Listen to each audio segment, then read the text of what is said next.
hear me now? Mm-mm.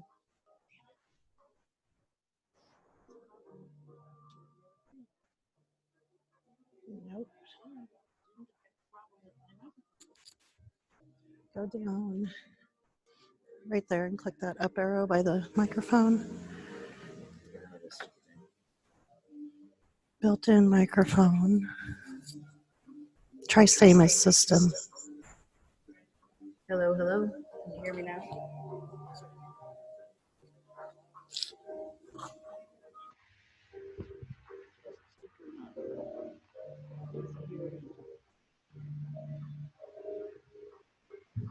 Speak and pause. Do you hear a replay?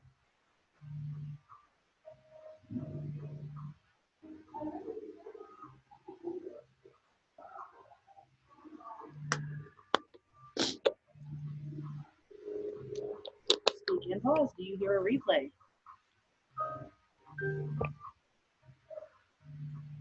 Hello, hello, hello. You want to send it to me? Or you can just let me make you a co-host.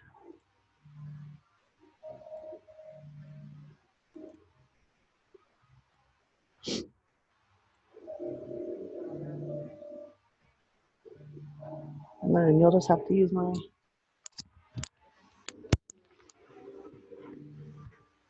me see if I want to plug it in.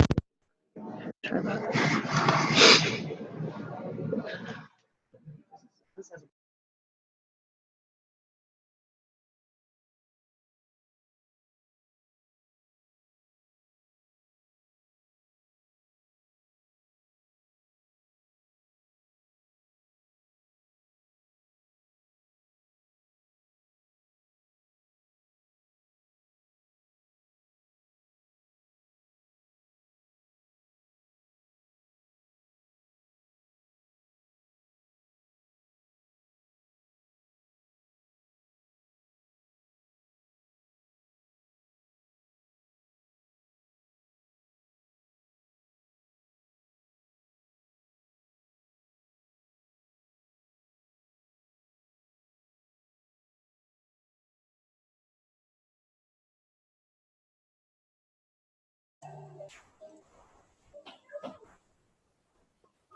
Good morning. Can you hear me? Oh, you're muted, Meralda. Hey, how are ya?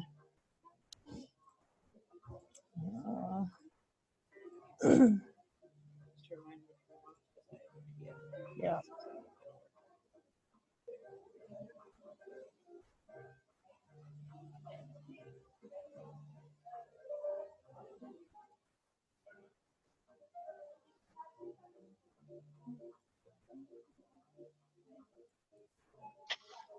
How's everyone doing this morning? Good. Good. How are Good. you doing, Jody? How was retreat? Oh, well, we're still here, so Oh, okay. yeah, we're leaving. We are going to drive home. Me and Misty, who you can see on with me, Mhm. we are driving home, so we are getting your guys' class done and then hitting the road. Nice. Yeah. How's And the weather? Is it good? the weather, Thursday it snowed. Wow. Yeah, crazy. And then the rest of the week it's been nice, 60s-ish. Okay. So, yeah, so it's been nice and learned a lot, and my allergies are killing me here, and it's just super fun. So this is what you get today.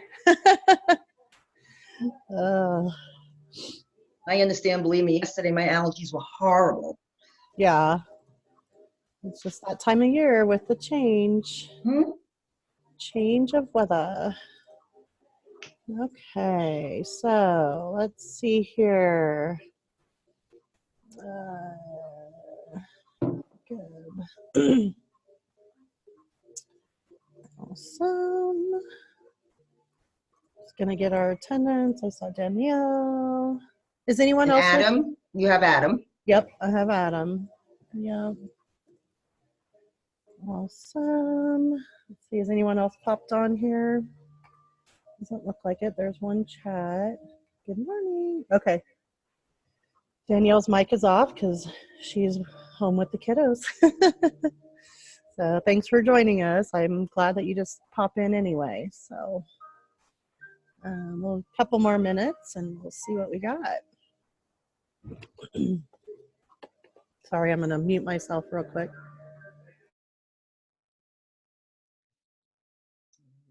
No, usually.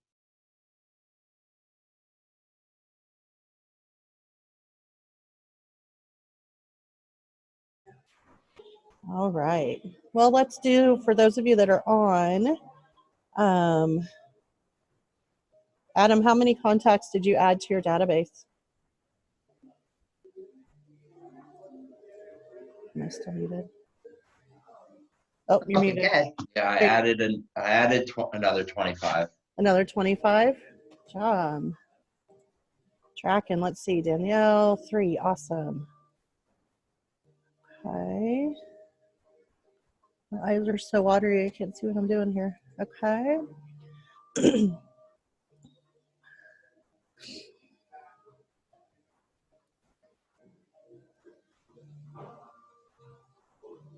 Geralda, I have some really good stuff for you. I'm looking forward to hearing about it. I know, I'm super excited. Super excited. Let's see. Sent. What else were our session 3 recap? Okay, Adam, did you designate your top 200 contacts? No. Okay. How many have you put in, or how many have you designated Well, I for your top? um Did you think about it? thought about it a little, but I don't think I was able to. Okay. And yeah, just kind of keep a running list so you can add to it and kind of see who pops up, because that'll be a really good list to have put together. Did you work on a touch plan, monthly touch plan on what you're going to do? Okay. Right. Yeah, I know. You know, I don't know how it's implemented yet really in Command. I do it through Edge. Touch kind of like. Mhm. Figure that part out, but actually, Yeah. Okay. like how we're reaching out to what, depending on what their needs are. Okay, we're gonna have to cover that. We have to have that's basically field trip campaigns and touch. One thing is I'm not really quite sure how this is running in Command yet, which I'm still playing around in that. I know that's the thing. It's like, what do we use, and how do we get it rolling? Okay, one more minute and then we're gonna get started. Okay, perfect.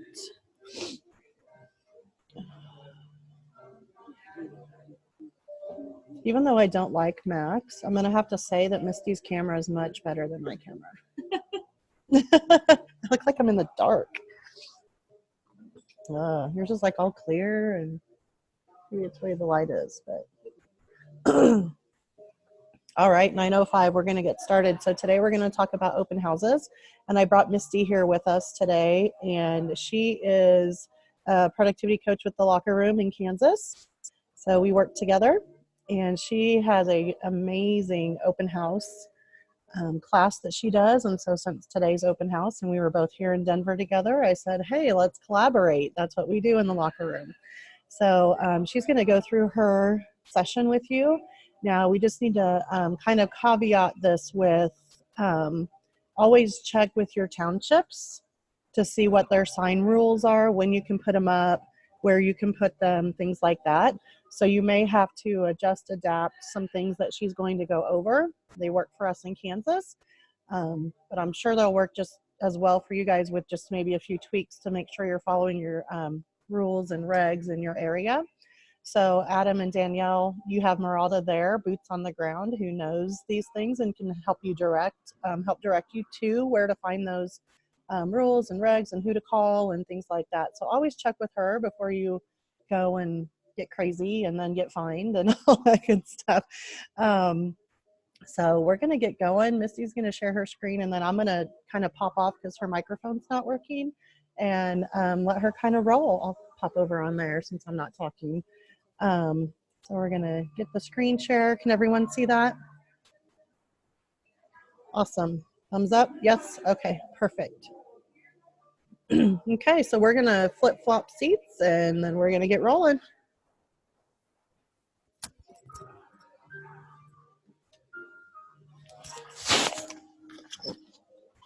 Sorry, I'm gonna be able to see myself and see my screen. Right. So here, if you want to hand me my mouse, I can swipe my own screens and you don't have to change it. All right. Hello, everybody. Can you hear me? I was gonna say I just got muted. You're unmuted. Can you hear me now? Fabulous. So, hello, my name is Misty Welter, and I have been in real estate now for 6 years, I guess it's been. I started out in the industry as a home stager, and then I decided that I was working more hours and not making any money, so it was time for me to jump ship. Part of that is and the reason I say that is because that's where this class comes into play for me. When I started, most of my COI were already realtors. So I didn't know a whole lot of people. I grew up in Detroit, so I was in a state that I didn't have any family or friends necessarily. And then I ended up in a city where I knew mostly realtors. I was like, I need to figure out how to meet people that aren't already realtors.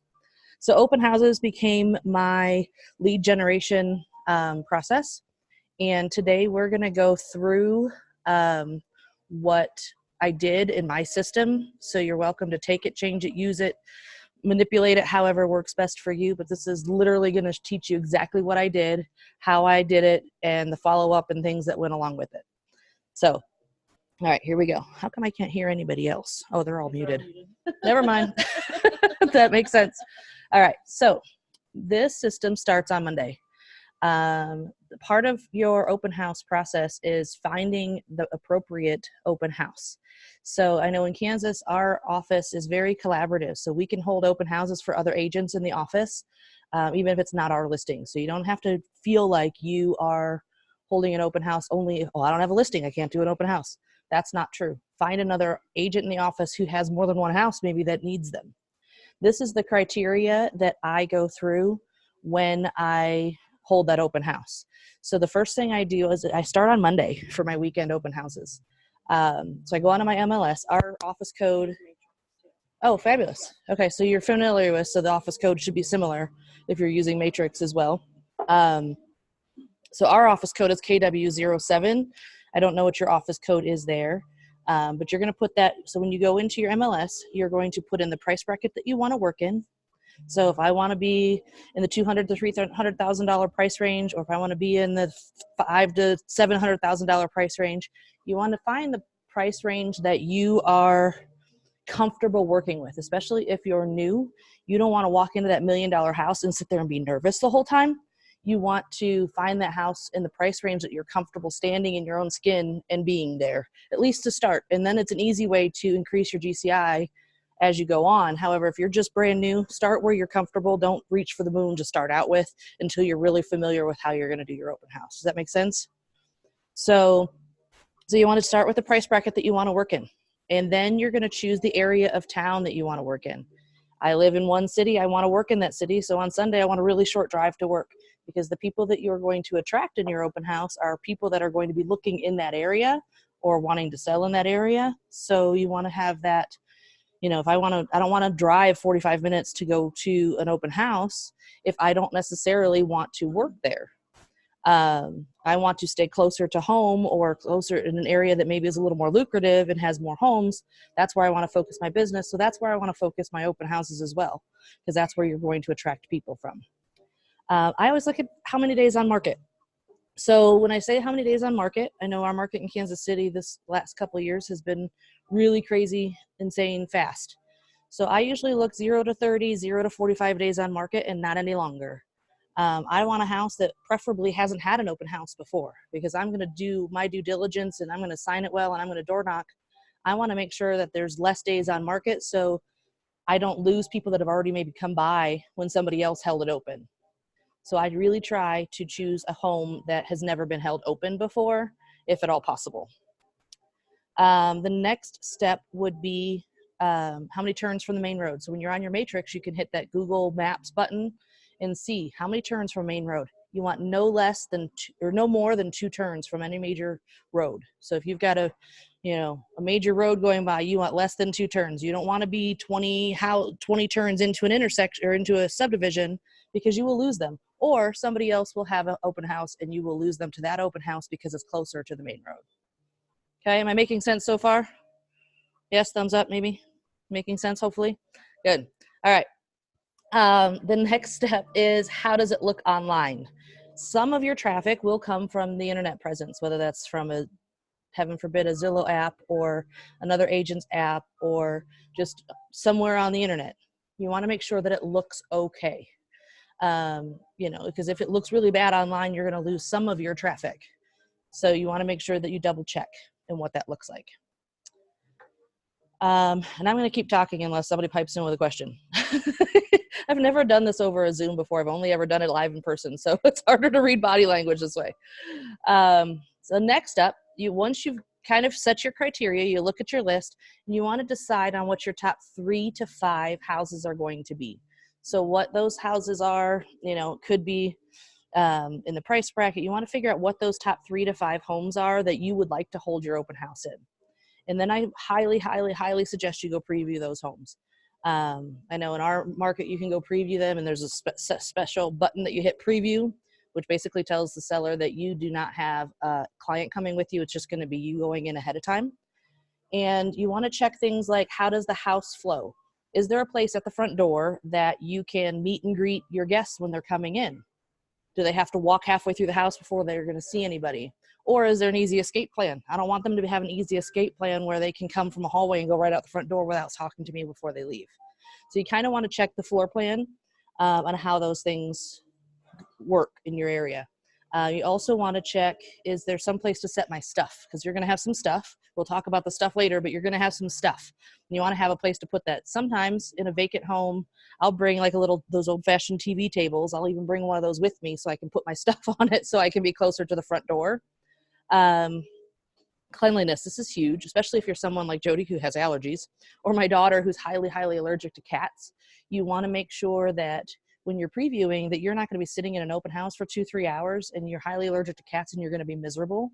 Sometimes you can't tell that online, or sometimes they forget to tell us. So making sure that there's animals if you're allergic, or is it furnished or unfurnished? Because sometimes the pictures and the actual lie, they're not always the same. So you want to know what you're getting into. I want to make sure that if this house is vacant, are they still mowing the grass? Are they shoveling the walk? I don't want to show up on my Sunday open house and all of a sudden there's 6 inches of snow sitting in the driveway because nobody's living there anymore to shovel it and to make sure that I can get in and other people can get in, because not my job to shovel the walk, right? So those are some things that you want to look for when you are when you're previewing your home. Once you've previewed those 3 to 5 homes, you want to rank them. Number 1, 2, 3, 4, 5. What is the one that I really want to get? This is the house that I really prefer. And again, this is all on Monday. So this is how I start my week. Then I'm going to call the listing agent and I'm going to give them my preferred time and date. So this is where you start to take control of your calendar. When I call the listing agent, I say, hi, this is Misty and I'm an agent in your office. I would like to hold an open house at your listing at 123 Main Street from 1 to 4 on Sunday. Would that work for you and your sellers? If you just tell them, can I do an open house? They'll say, sure, how does Saturday from 3 to 6 sound? And next thing you know, my son's got a soccer game and I can't go Saturday 3 to 6. So you go in it with your day and time so that you have control over your own calendar. Most of the time, for me anyway, I find that I end up with no answer and I end up leaving a message on their voicemail. I do still leave the specifics in the voicemail. And then I will follow up with an email with those same specifics. Like, this is the house I want, this is the day, this is the time, etc. I'll give them a little bit of time, and if they don't respond, I call them back, whether it's later that day or the following morning, like Tuesday morning, I'll call them back, and I'll say, hey, I haven't heard from you. Have you had a chance to talk to your seller? Can you give me an answer, because I need to move on to my next house, okay? Something to keep in mind is that not all agents or their clients are fans of open houses. So they may just tell you no.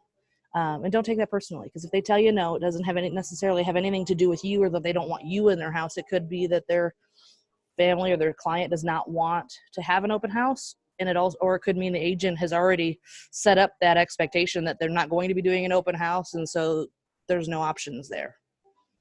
Okay. Makes sense so far? Awesome. So when you get a hold of that agent and you are talking to them and they say, yeah, we would love for you to do an open house, you want to set up the expectations with the agent, with the listing agent. So the listing agent's expectations include adding it to MLS, adding it to Zillow, Realtor.com, and anything in the internet that has, because you can't do that for them. I can't log into their MLS. I can't log into their Zillow account. I can't put it online for them. So they have to do that. Let them know that as the hosting agent, you are going to do all the signage. You're going to do the door knocking. You're going to do the flyers. You're going to do the lead capture, and you're going to provide the feedback. Do not allow the listing agent to ask you for a referral fee. Say, sorry, I'm not, don't ask them to, if they ask you to share leads, tell them, sorry, but, I'm going to do all this legwork. That's the benefit to them, is that you're getting more exposure to their property. The benefit to you is that you get to capture the leads. So it becomes a win-win for both situations. However, you want to make sure that they're not asking you for a referral fee or anything like that. Make sense? Yay? So far, so good. I've got an audience over here in the corner. Oops. Here, let's wait. Hold on. Since you said that. They're going to wave at you. Merle was like, hey, crazy guy in the back. I don't know why it doesn't have twos down there. All right. So. All right. Is my screen sharing again now that they've turned off their video? Can you see my screen again? Okay, cool. Well, I guess I can see it, so I should be able to see it. Never mind. All right, so then come Wednesday, once you've got your open house set up and you are ready to go, you want to create your door knocking flyer. So I don't know about you, but my printer is, it's like the old adage of you get it cheap, you get it good, or you get it fast. Well, he is good and he is fast, or he is cheap and he is good, but he is not fast. So I set up my door knocking flyer on Wednesday so that I can send it to my printer. Okay, so a lot of times, like right now, you can use Command to do that. I've used Michael Lewis Marketing Suite. I use the old eEdge systems to create those flyers. So that's what I use. I typically will, so if you have a lender partner, I will also, bye Jake. Thank you.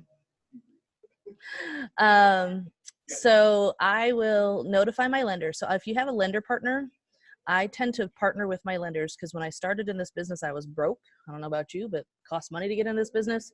And so when I partner with my lender, they typically will pay for the printing, whether they print it themselves or they will pay for my printer to print it. And so I notify them on Wednesday, say, hey, here's the open house that I'm doing. Can you print these flyers? Sometimes they'll put their information on the back side of my flyer, so that way they can advertise themselves, as well as sometimes they just print them for me as a nice gift, basically. I also let them know, because around our area, a lot of times there's cookies or donuts or something going on at an open house, and my lender will typically provide those for me.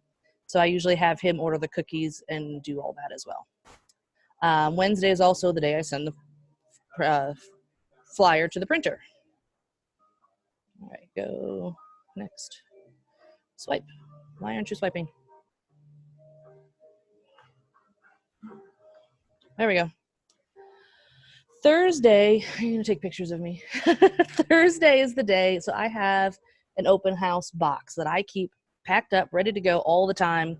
It is, it's like a crate like a milk crate type of thing that has a handle on wheels. So, and I'll give you what it looks like on Amazon here in a second so you can kind of see. So Thursday's the day that I restock my open house box. I pick up my flyers, and then depending on when I'm doing my open house, I try to put signs out 48 hours in advance. So if I'm doing a Saturday open house, I put them out on Thursday, and then I will door knock on Thursday evening for my Saturday open house. So I'll put my signs out like Thursday afternoon and then door knock that night. So again, like Jody said earlier, depending on what your sign regulations are on the timing and when you can put them out, you want to make sure you pay attention to that. However, this is kind of, like I said, this is what I've done. So if it works for you, great. This is the contents of my open house box.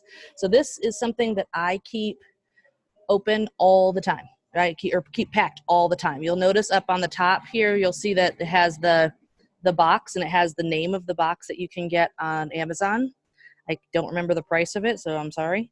But it's basically a crate, and it has like a fabric liner that has like a file cabinet area. It has, and I'm going to send this to you guys so you'll have a print. You can print out the copy of all this stuff. You don't have to necessarily write it all down.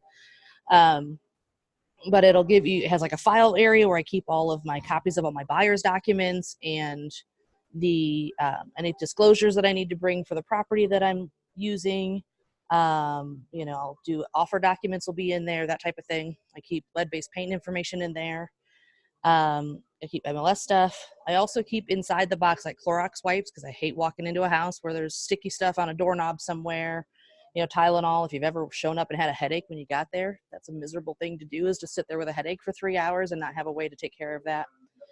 Toilet paper, trash bags, always take your own trash. So if you're going to do donuts or cookies or whatever, take your own trash with you. Don't leave it in somebody else's house. So I just bring one of those little, like the bathroom size trash bag boxes is in my box. And that's where I put like the plates and napkins and the extra trash. I usually keep I keep tennis shoes in my box, mostly because when like I'm going to go pick up signs, I don't want to be walking around in heels, walking through grass, picking up signs or doing that type of thing. So I usually keep extra tennis shoes. So afterwards I can change into those and go pick up signs.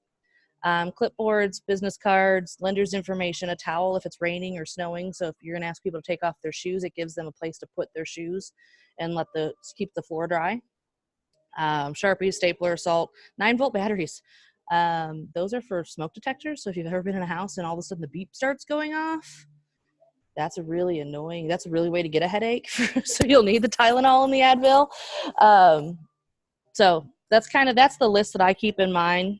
It works. And then I just keep it stocked all the time so that I don't ever have to undo and repack and forget stuff.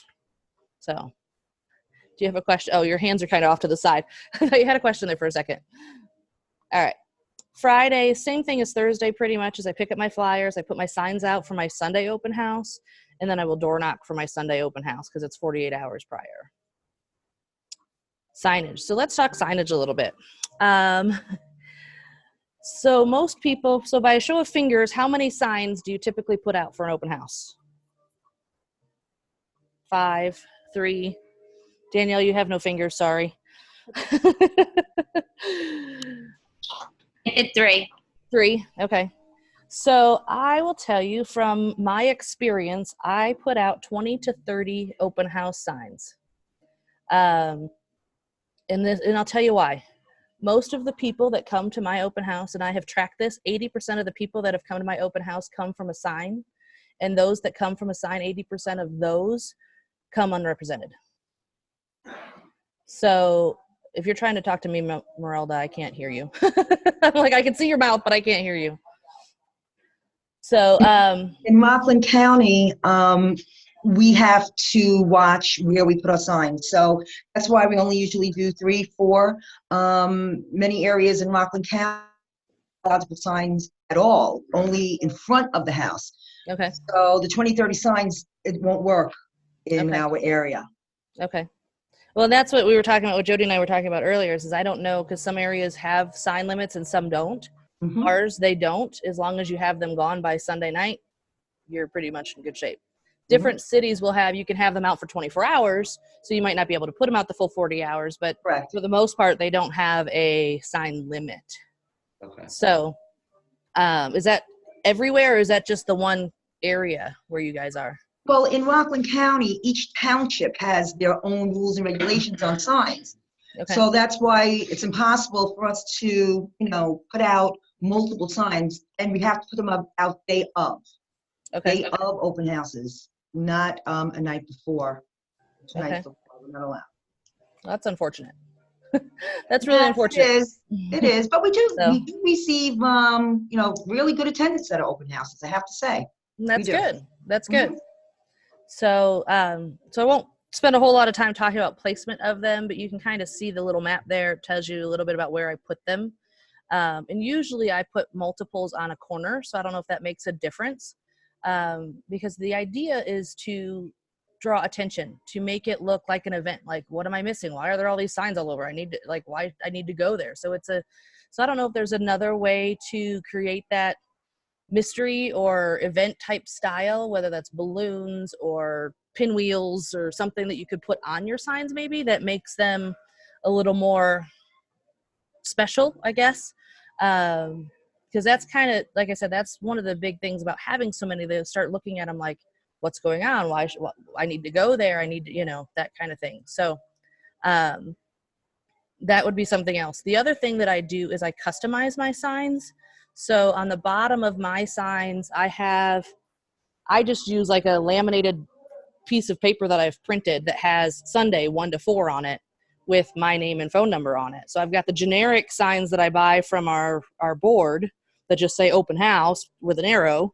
And then on the bottom, I zip tie a laminated sheet that has the time and the date. Because I put them out early, I don't want them to think that the open house is right now. I want them to realize that, hey, it might be tomorrow.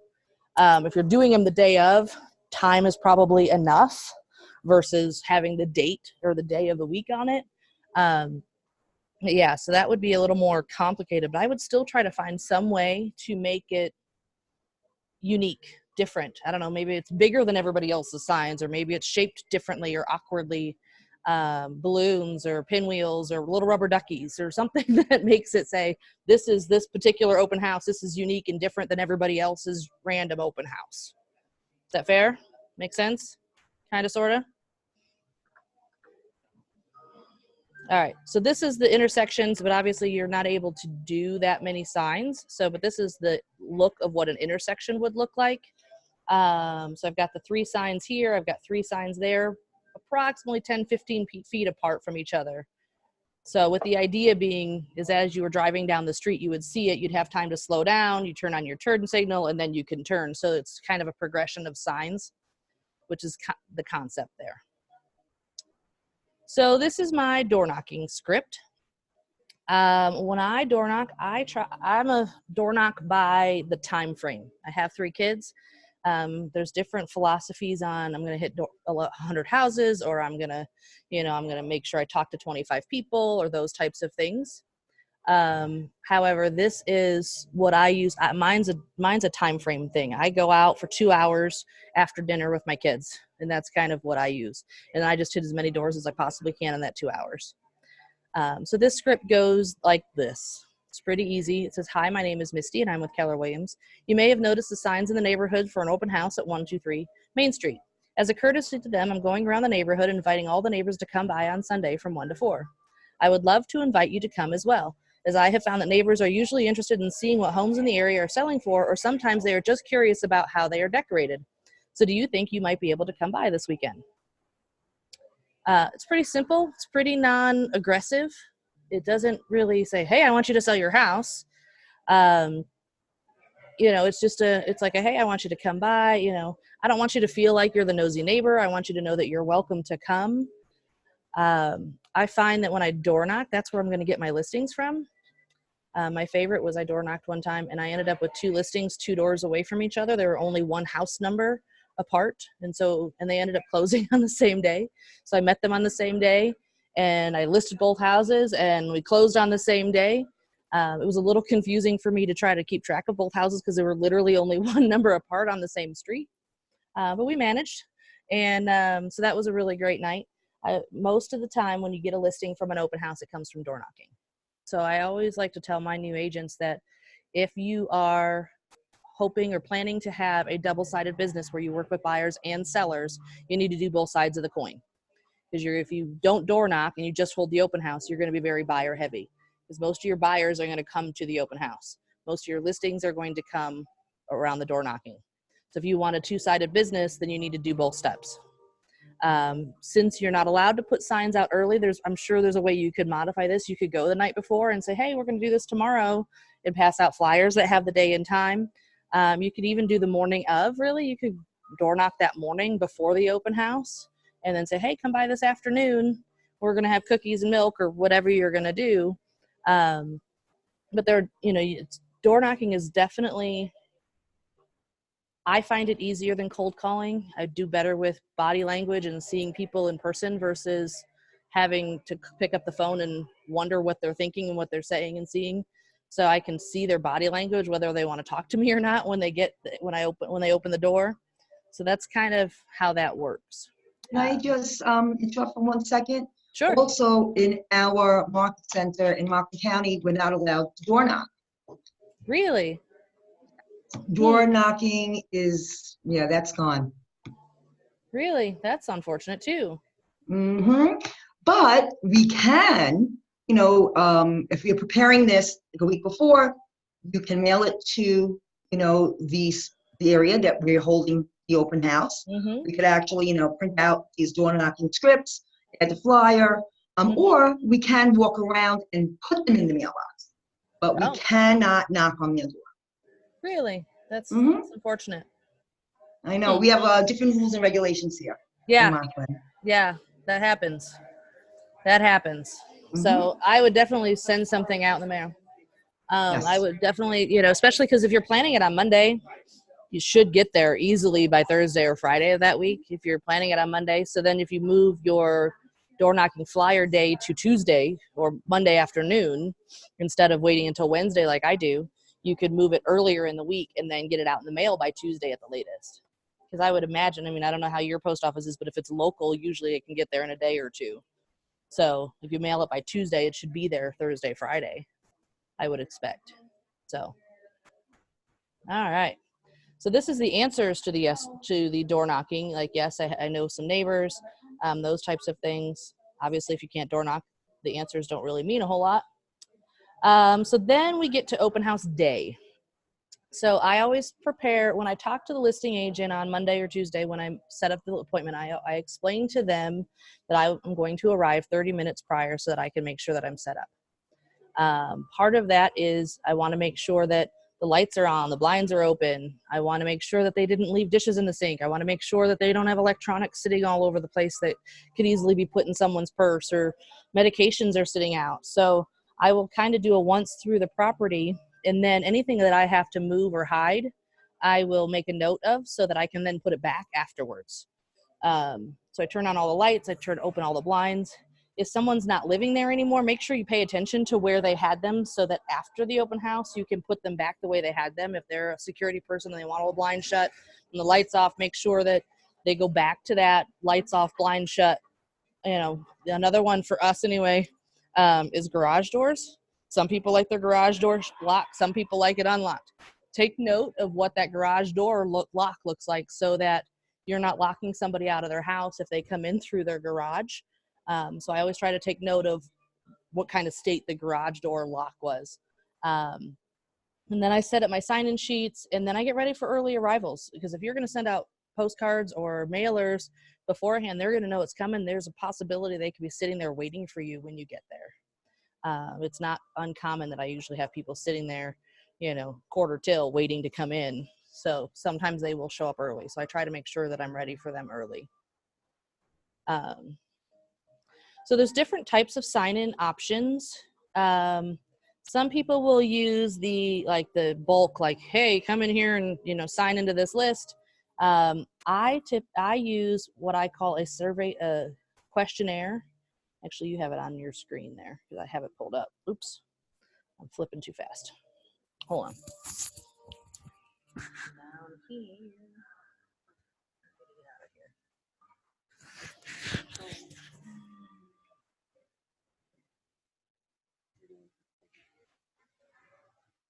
I have this open.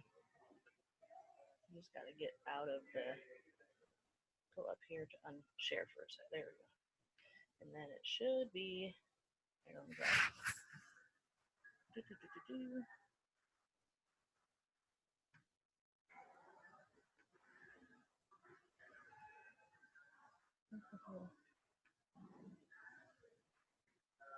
Okay.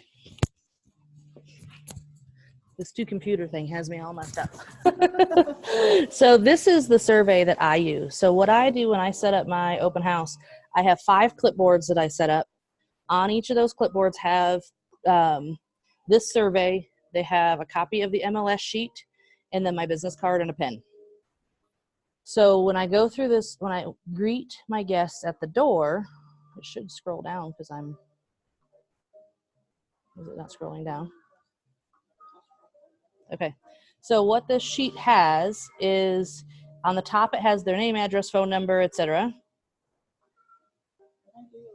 I don't know. It's a Word document. Go to the left. Right there. There it is. And then it should scroll down. Started to scroll. There it is. So on there, it's just some short questions. It asks, like, what are your thoughts on the home? What is your favorite part? What is your least favorite part? How did you hear about this open house? Which is how I track if they came from the signs or a neighbor, or if they came from Trulia or Zillow or those types of things. And then I ask them if they're working with an agent, because I want to know. If you are working with somebody, I'm not going to spend a whole lot of time trying to make you my client if you already have an agent. So I make that last, so it makes it really easy for me to know really quick just with a glance. As soon as they walk in the door, so my script when they walk in the door and they get this clipboard while they're taking off their shoes or putting on booties or whatever the case may be, is, hi, welcome to this home. My name is Misty Welter with Keller Williams. Our home today is a 4-bedroom, 2-bath, 2-story, listed at $250,000 or whatever the house is. Here is a copy of our MLS sheet, and I will disconnect it and hand it to them and say, this is a copy of our MLS sheet. It should have your tax information, your HOA dues, anything that you need to know about the property should be on here. If you have any questions or if there's something missing, please let me know and I'll do my best to answer that for you. Secondly, here is a brief survey. If you wouldn't mind just filling out a couple quick questions about the property and what you think, we'd really appreciate it. And then I hand them that. Now this is my body language reading trick. So if there's 2 people, sometimes it's husband and wife, sometimes it's mom and child or whatever who's going in there. The person who appears to be interested in the property, you hand them the MLS sheet. The other person gets the survey. So if it's, wife really wants to look at the house, husband wants to be sitting at home watching the football game, you hand the husband the survey. Because what happens is that husband starts walking around, okay, here we go. Name, oh, my name. Oh, let's go to the kitchen. Okay, honey. And then they write down the address. Oh, we're going to the bedroom. Okay, da-da-da-da. And then they just blindly, because it asks the questions, fill out the top section, which is really what I want from them. And then I will tell you 9 times out of 10, by the time they get back to the front door where I'm waiting for them to finish, he goes, here, honey, fill out the answers to the questions because I don't know.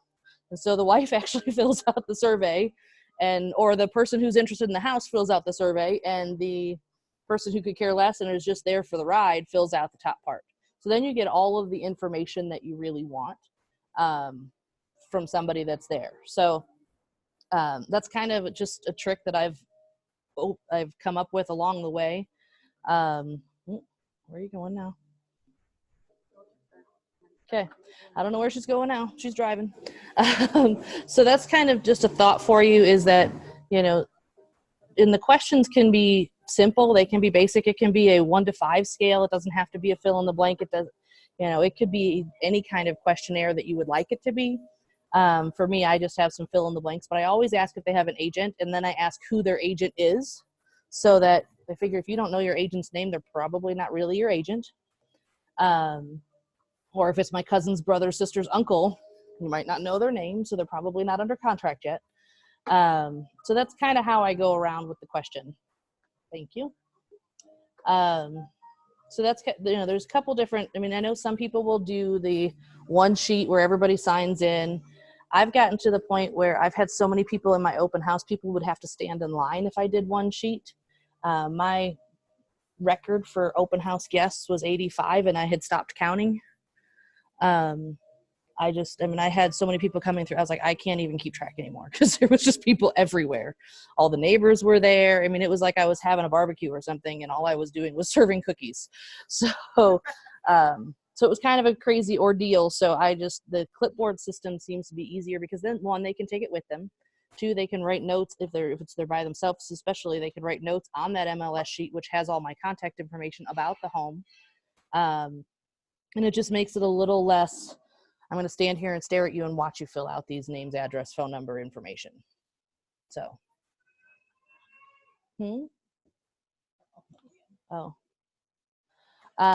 So the next couple of screens here are, and like I said, I'm going to send you this, just some questions to ask with your guests. For me, like I said, I introduce the open house at the beginning, but I don't necessarily ask a bunch of questions. I don't ask them for their contact information. I really just welcome them in, and here's the house, and there's cookies in the kitchen. Here's the information, and I go from there. Once they've toured the house and they come back towards the front door, that's when I start asking these questions. How did you like this home? Is this the kind of home you imagine yourself living in? Is this the price bracket you're looking for? Would this be something, would you need something smaller or larger? You know, do you have a home to sell yourself? Would you have to sell your home before you purchased a new one?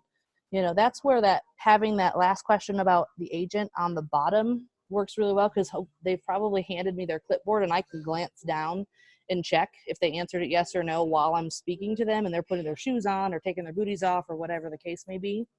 The goal of these questions is literally just to start the conversation.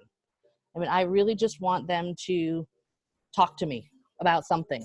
I don't care if it's, you know, about this house or pre-approved or I'm not ready yet or whatever it is. I just want to engage them in conversation to develop that relationship. Real estate is a relationship-based business. You know, so I asked them, do you have a lender that you're pre-approved with? Well, no, this is the first house we've walked in. We just started talking about it. Great. Well, I've got my lender's card, the one that made my cookies and my flyers, in my pocket. And I was like, here, call my lender, get pre-approved. And that'll give us a great place to start so that we know where to progress to and move on to as far as looking in the right price brackets and the right neighborhoods that you want to live in. One of the big things with questions is don't get caught up in the question. Pay more attention to the answer. When you're talking to potential leads or potential clients that are at your open house, if you don't pay attention to what they say back to you, you know, if you just start going through the list, you're going to miss the answer. And the answer is where the money is, because that's where the client becomes your client. You know, and then as they are telling me things, I start writing things down. Even if it's things like, oh, Johnny's got a baseball game, we got to hurry, you know, I write down. So then after the fact, I will write a thank you note for coming to my open house. Hey, I hope Johnny had a great baseball game. Hope you weren't late or whatever. So whatever they tell me, personal, house related, pre-approval related, timeline related, anything they tell me, I write notes on my questionnaire and I keep that so that when I follow up with them, I remember what they said. Does that make sense? So those are some of the questions. After the fact, you want to give feedback to the listing agent. Assuming you are not the listing agent, you want to send feedback to them. So you want to track the number of attendees that came to your open house. You want to email or call the agent when you said you would. So hopefully when you started out your conversation with them on Monday or Tuesday, you said, I'll provide feedback by 5 o'clock on Sunday at evening and I'll send it via an email. So they know when to expect it. You want to make sure they know when to expect it, because otherwise if you end your open house at 4 o'clock, they're going to call you at 4:05 and say, hey, how did everything go? How many people were there? Anybody want to write it off? Because at 4:03 is when the seller called them and asked them all the same questions. How did it go? And who wants to buy my house? And is there any offers coming in? So if you set the expectation up front and say, I will provide feedback by 7 o'clock on Sunday, or, you know, for me, it was always after 9 o'clock when my kids went to bed. It says, I will email you as soon as my kids go to bed at 9 o'clock with all the feedback and the information that evening. The real key is just doing it when you say you're going to do it. So make sure they know when to expect it and make sure you do it when you say you're going to do it. Let them know if anybody is interested. So you may want to, you know, I've had people come through and say, yeah, I'm going to call my agent and we're going to write an offer this evening. So I would probably, I would text that right after the open house or even during the open house if somebody said that to me. hey, just so you know, I had a person come through my open house. Their agent is, Jody Carpenter, and they're going to be writing an offer. Or at least they said they were going to be writing an offer. So you might want to call Jody and check in with her. So you want to make sure you give feedback to your listing agent. The next part is where you really turn all those people that show up to your open house into customers or clients. Because if you go to your open house and you don't follow up, you might as well not go, in my opinion. Because if you're not going to contact them after the fact, then you just wasted all your time, because most likely they are not going to keep your card and call you in 6 months when they decide they're going to sell their house or buy a house. Most likely they're not going to, keep that little MLS sheet that has your name and contact information on for a year and call you back in a year. They're going to go to another open house and find somebody else. So the first day of follow-up would be Monday, the first business day. And the first thing you want to do is you call them, assuming you've got all their contact information. Otherwise, obviously, there's steps you would not be able to do. Assuming you have all their contact information, the first thing is you want to call them. I say, thank you. Thanks for stopping by. How can I help? Have you called that lender that I gave you the card? That's where all those notes on that questionnaire come in handy, because you know what to say, you know who to talk about, what to talk about. You said that this house is a little higher price than you were hoping for. I've got a list of a few other houses that are similar with number of bedrooms. However, they're a little less expensive. Can I send you that in an email? So you just call them and thank them for coming by. And then you want to make sure that you offer to help in some way, shape, or form, whether that's lender that needs to be pre-approved or other house options, or maybe they're going to other open houses, or maybe they need a CMA on their house because they don't know if they can afford to move. Whatever their need is, you want to try to figure out how to help them. I will follow up with an email. So whether it's I've left a voicemail from my call or I actually talked to them, I will follow up with a similar, hey, it was great talking to you today. Here's that list of houses that I was telling you about, or here's my lender's information again in case you missed it, those types of things. And then the third thing that I will do, and this is the following Monday. So I will also write a note just saying thank you with my business card in it. Thanks for coming by. I really enjoyed meeting you. How was Johnny's baseball game, et cetera, et cetera. And I put my card in there because that will then get there on Wednesday-ish of the same week. So you've now talked to them on Monday. They get a card from you on Wednesday. Then you get to day 4 or 5, which is Thursday, Friday. You're going to start over. You're going to call them and you're going to say, hey, are you going to any open houses this weekend? Can I send you a list? What is the price bracket you want to work in? Did you get that pre-approval letter from my lender? Johnny, have any new baseball games this weekend? The idea is you want to talk to them and contact them several times in the first 2 weeks after you meet them, because you want to nail them down to being your client. So you don't want to just send out a thank you note and then just let the world take over. The idea is you want to follow up and be helpful. So you're going to call them. Are they doing any open houses? Can I send you the list? Did you talk to the lender? Same thing with the email. Follow up with the phone call. So if it's a voicemail saying, hey, I'm sorry, I missed you today. If you want a list of open houses, the call and the email go hand in hand. So it's either a thank you, it was great talking to you, or it's a sorry, I missed you email. So they kind of go hand in hand, the call and the email. And then another note.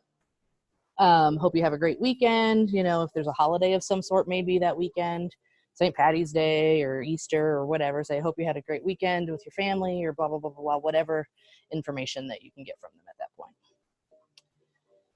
Then the following week shows up, and this would be that following Tuesday. So Monday, you're following up on the open houses that you just had.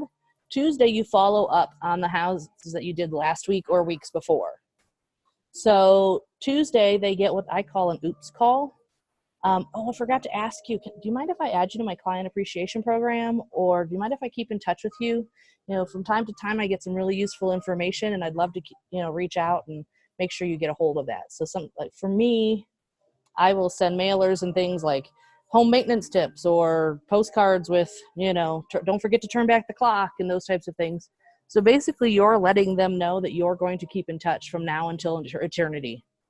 You don't want to just be in touch occasionally. You want to be in touch regularly. And then that's when you would turn around and put them in your database, and you would put them on some sort of consistent contact plan or a drip campaign. I take mine. So what I have done with mine is I created a binder Since I was doing 2 open houses a weekend, I met a lot of people. And my database, my personal database, was getting really saturated with people that I had met once. So I just take those open house questionnaires, I put 3 holes in them, and I put them in my binder. And then I have tabs for January through December. So once they've gone through this 9-day system of consistent contact, then they go into this monthly contact. And like, so this is October. So if I met them in October, I would put them in the November slot. So when November comes, I have a list of people that I need to call. So if I'm in bold, or if I am just trying to find business because I don't know where to get it from, I start going through that list and I talk to those people again. And they go on a rotation of once a month, they get either a phone call, an email, or a note. And then they rotate. So October would, November would be a phone call, December would be an email, January would be some sort of note. And then February would be a phone call, and they just rotate through. And I keep them in there for eternity. And I just shuffle them through. So I call them, I write it on the back of the questionnaire, what I did and how I contacted them and what the result was. And then I move them into the next month. This keeps my regular database from being oversaturated with random names that may or may not become clients. However, it is still a warm lead database because these are people I've actually met before because they were at my open house. The longest I've gone without or with that system, I had one lady call me. It was 18 months after I met her. And she says, I've got your magnet on my fridge, your note next to my bed, and your card on my bulletin board, and we're ready to list my house. We're ready to list our house. Can you show up tomorrow? Never once did she answer the phone when I called. Never once did she respond to an email. Never once did she contact me and say anything. She literally just picked up the phone and said, I have all your stuff and we're ready to list our house. Can you come over? So that's the system of just keeping in touch on a monthly basis or even on an every other month basis would keep you in front of them so that if they aren't ready to move for, a year or 6 months or whatever, you're still that person that is keeping in touch with them. So, so that is the end of my portion of the presentation. So are there any questions or thoughts or ahas that came from all of this? Nothing, no questions, no thoughts. All right. Well, then I guess I'll turn you back over to Jody. Thank you. Thank you. You're welcome. Here you go, dear.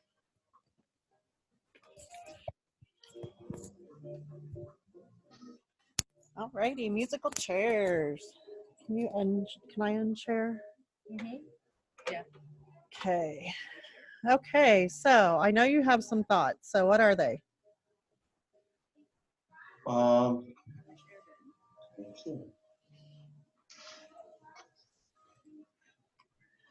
Nothing? I liked the prep part where you need to think about what type of house you want to be working. Awesome, right. The prep. Not do something that's out of your comfort zone. Okay, right. So Right. kind of keep it close to home, keep it where you can, get to it with not a million turns. It's still sharing. Yeah. Not having a million turns. So yeah, so really be purposeful about your open houses. So Meralda, what's your average days on market right now? Well, this market's a little crazy. Crazy If it's priced crazy right, we're talking 60 days up to 200. Okay, so 60 to 200 days on market. So yeah, so you're just going to want to kind of narrow down, like Misty said, having something that's fairly new on market or possibly that just had a price reduction, right? So that you can capitalize on that and market it. Hey, we have a price reduction. Yay, we're having an open house. And making sure that, you just be real purposeful about it. Do you have a lot of inventory on market right now, Meralda? No, not really. Okay. We don't have enough inventory in Not certain enough. areas. I thought it was the other way around. No, we have a lack of inventory. And that's the thing right now. Like a lot of people feel that there's too many, only in certain areas of Rockland County, but mostly across the board, there's a lack of inventory. Okay, so it kind of goes by area, certain areas, neighborhoods, things like that. Correct. Okay, great. So yeah, just being really purposeful about your open house. And, you know, I know you guys have some major signage restrictions and door knocking restrictions. There's still things you can do around that. You know, mailing things out, things like that. So do what you can do in your area, but still make that contact, right? Don't be like, oh, I can't do that. I'm not, you know, still find a way to do it. So Meralda, I'm sure you can help them kind of hone those two things to tweak those a little differently to make sure that you guys are within your rules and regs for your townships. Let's see. Okay, Danielle, I loved how she follows up over a week and then keeps constant contact. Super useful for me this week after just having an open house. Great. Yeah, that is. I mean, that last week, Monday, Tuesday, we talked about follow-up, right? What's your follow-up plan when you talk to people in your database? Not just, hey, they came to my open house, I called them once and they never contacted me. Her story of the 18-month, you know, constant contact, never heard from the lady, you know, didn't say no, didn't say yes, didn't say boo, and yet we have all your info and now we're ready to list. So it may be that they just aren't ready, but if they keep seeing your face, it's that top of mind, right? Keeping you top of mind and doing it in different ways, email, phone call, mail, just so that they're getting different media from you, really is a huge way to keep in touch and follow up. So some people will be ready to buy or sell right away, some won't. And we talked about fortunes and the follow-up. You know, if you're just looking for right now business and you're not going to nurture or take care of or stay in constant contact with these people, then you're going to be missing out on a huge amount of business, because it may not be today. It may be next month, 6 months, 12 months, 18 months. You just never know. But that's what we call a pipeline, filling your pipeline. If you could see that you have people coming up in, you know, 12 months, great. So now I know I need to get some really good now business and keep in touch with these people who said they were going to do something in 12 months, right? So now you're building a pipeline, and the more you have in your pipeline, the more you put in, the more it's going to fall out, right? But you have to fill it first, because it's not one in, one out. You got to keep jamming it full so something starts coming out on the other end. So Danielle, I know you had an open house this past weekend, but yeah, that follow-up after is really, really key, and the prep before. So when you're at the open house, that's not where the work is. That's where you're actually that's when you get to play, right? Because now you're talking to people. The work is before and after. Okay, so when you're at the open house, you've already practiced, you've prepped, you're performing at the open house, and then now you're going to follow up. So the work comes kind of before and after, and then you just get to have fun while you're there, making sure you connect with people, build relationships, things like that. And Misty is a paper person, so she does keep her binder with her open house people in it. But whatever system, but her system is really good because she has it by month and then she moves them. And I mean, it's very, very systematic, and it works. I mean, do what works for you. Like I said, we don't, our way is not the only way. We know what works for us. So try different ways, whatever works for you. I'd love to see in Command, some pipeline type thing coming up. I know they do have some things coming up, but where it's kind of like that, hey, in November, I need to call these people and things like that. So always, do what you can, but the notebook that she has is super effective because it's a physical moving of things, so you can kind of see it moving through the process. Save me the time of adding things to my database. Yeah. And killing time. Yeah, it's already there. You don't have to add it in. And then, if you get a response or something, then you can put them in and tag them as, open house responded or whatever. So just being very purposeful and systematic about that is going to be super huge. Let's see. Danielle, for my open house, I used Command and did a lead capture page. So all their info went straight into my database. Perfect, right? So you can do a lead capture page, a landing page in Command, use that as a sign-in kind of like thing. And then it goes right in the database. You have them sign in on your computer? Sign in on the computer. Is that what you did, Danielle? You had them sign in on your computer? See what she says. Sorry, my nose is running. Crazy. Yeah, she had them sign in on her computer. So set it up, get some Wi-Fi, use your phone as a hotspot, whatever you need to do, and create a landing page. And when you do that, you can create a landing page for the property, and then but put the lead capture stuff at the top, so they don't have to scroll all the way down to the lead capture, because you can move those areas around in there. So put that at the top, and then the info on the property below it. I forgot about that, Danielle. Thanks for sharing that. I did see that on the KW Command Facebook page. So that is a really cool tool, and info gets in there and bam, it's into your database, right? And then you'll want to afterwards go tag it or whatever, so you know where it came from. And then, you know, you can put it in, you know, if I want to do a binder and that until you get your system down, use whatever works for you. Okay. All right, good stuff, you guys. Anything else? I talked to Bernadette while she emailed me, and she shadowed an open house this weekend, and she really enjoyed that. So if you're still kind of like, oh, I don't know about open house, shadow someone, right? Walk around the office. Who's having an open house? I want to shadow you. You know, even if you've done one, just kind of different people have different styles, right? And even if you have a system like Misty does, someone may take that system and add something, you know, add a little something or this or that. So take a system, make it yours, work with it, and, you know, have fun with it. Open houses are the single most, the one activity that you can do that has so much lead gen around it, before, during, and after lead gen. So there's people who only do open house. That's it. Misty, that's what she does. That's her thing, because you can prep, you can you know, talk to people or get in front of people or mail them something. You're there in front of them, and then afterwards keeping in touch. So there's so many lead gen activities around that one thing that you just nail it. And in our Meralda, you'll see, and I'm sure you saw in boot camp, the capper plan that she's going to be sharing with you guys.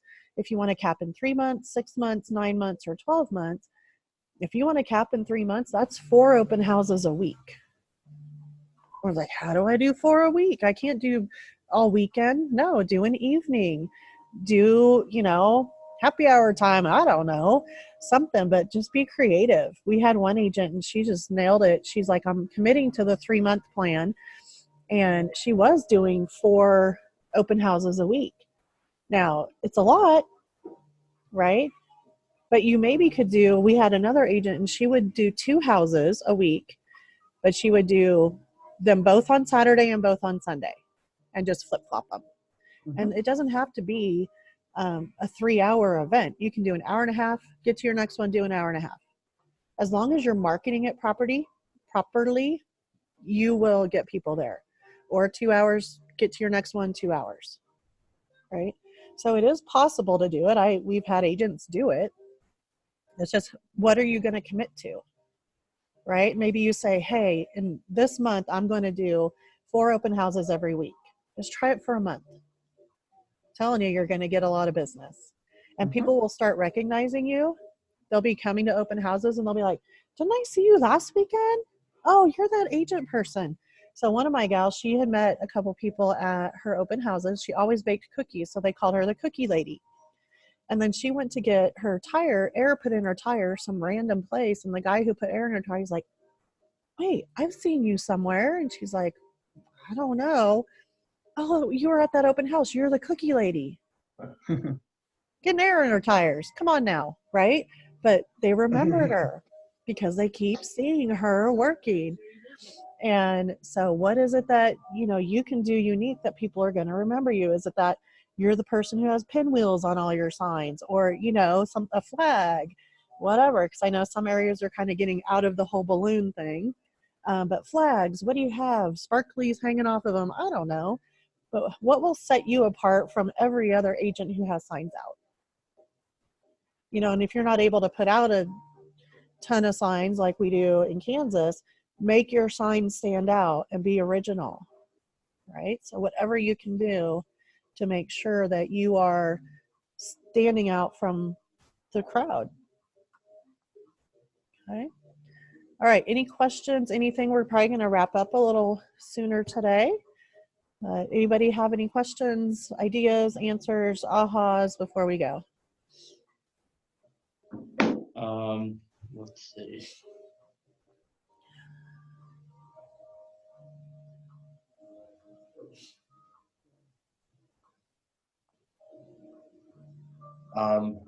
What would be your recommendation for following up with someone who